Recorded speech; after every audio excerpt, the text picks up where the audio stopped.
In front of me is VIVO V50 Lite, and today I would like to show you how you can manage apps permissions.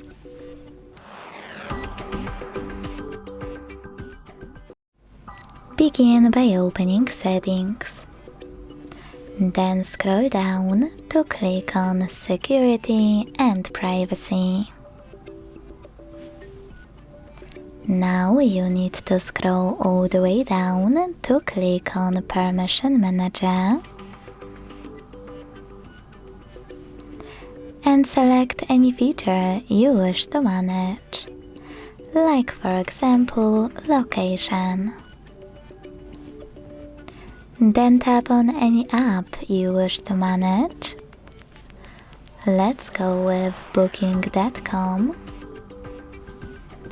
and apply one of those options.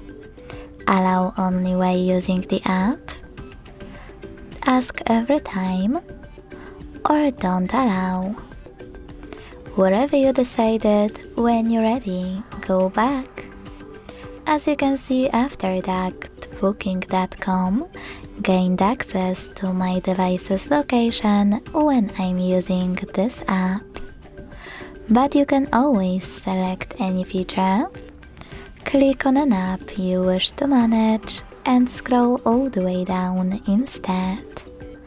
Then select See All Permissions at the bottom and manage all of those only for chosen app the same way. Thanks so much for watching. If you enjoyed this video, don't forget to leave a like, comment and subscribe. Bye!